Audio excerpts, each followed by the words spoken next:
I think desire, once you fulfill that, it's a much more satisfying feeling than sex. Who desire change you? Who did reflect on your waters?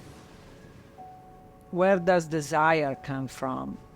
There is, desire for another person, I think, comes largely in a very non-intellectual, physical way, almost in an animal way. That's how I think anyone finds oneself attracted to another person. And then there is another level of desire, which is a much more intellectual experience. And I think sometimes those two can be combined, sometimes they cannot, sometimes one rules the other. So the desire is always going to be there, surely. Temptation. It's just whether you allow yourself to take it any further. I've had a lot of bad experiences in relationships where I've been made to feel unworthy or, not cherished, not loved enough. And I think I've probably felt quite low about myself a lot. The only thing that I regret was the pain that I caused to other people. Had I been able to keep it secret, I would have nothing to regret. When it ended, it was just dire to me. It was absolutely horrible. Like, my life ended when it ended. And I still was, crazy about her and still wanting it to continue, and kind of had my head messed up for a little while.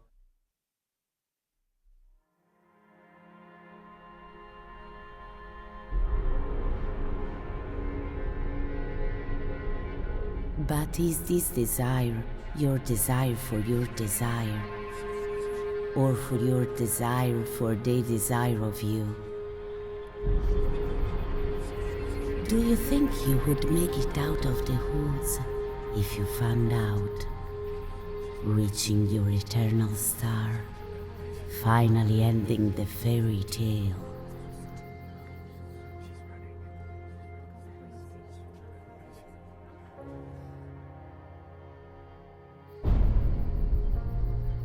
Have we finally crossed into our dark night, faith leading us to what?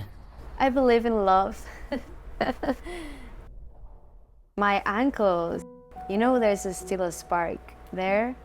And then on the other hand, you have the people that they just they don't feel anything else. I never saw my dad or my mom fighting. They always were so happy, so I really believe in the love story. Did you have faith more in someone than yourself? Should you? Is the notion of love a fairy tale? There's no word for love in Farsi. It goes beyond that. My mom says to me, "Qorbunat beram," which means I want to be sacrificed for you, or I want to run circles around you, or stuff like that. It's very whoa. It's not love. It's more like I want to give my life for you. In Hindi, it would say, "Main tumse pyar karta hu." I love you. Well, aini. It's the same, translates directly. Te amo, te quiero. Ti amo. There is oshaqatam, which means, I love you. Ich liebe dich means I love you. In Austria, if you say I love you to somebody, it really means that you love somebody. You would never say I love you just because you like somebody. Christ, every single romantic comedy is, I am miserable, now I have someone, oh, come on.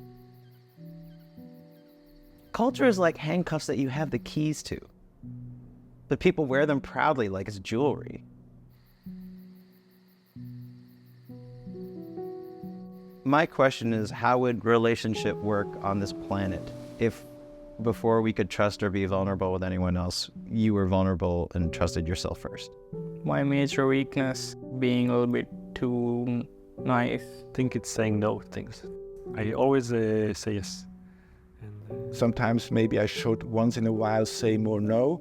A friend told me many years ago I was too good for this world.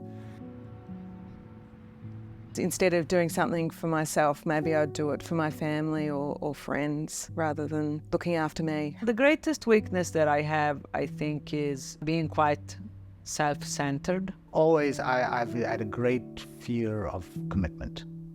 So I'm addicted to new things. So it's like anything new attracts my attention and I just follow it. My major weakness is not pulling the trigger. And I mean that in a lot of different ways, like pull the trigger in my life. In relationships, pulling the trigger is what I'm most afraid of. Angry.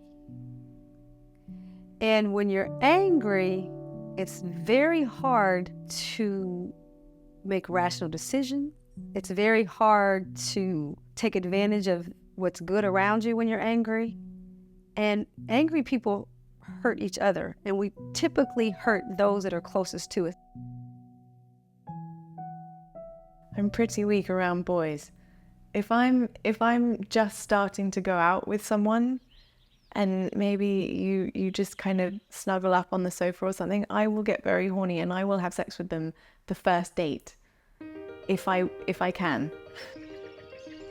My first proper relationship was with this young guy. We were both 18. He was very beautiful and I was probably a little bit obsessed with him, as you would be when, you know, with your first love. This guy went to Amsterdam with a group of his friends and had a really jolly weekend. And when he came back, he called me up on the phone and he said, "Amy, I've got something to tell you. I slept with a prostitute." That was it. I couldn't speak to him ever again. I couldn't look at him. I got all the things that he'd ever given me, put them into a box and then sent them to his house. I was truly devastated. I was in a really bad way. And maybe even took me a good year to properly get over it. And I decided to get myself a job. And I responded to an advert in a newspaper for hostess work. It turned out that what they were advertising for was girls who basically would engage in sex, so you were a prostitute.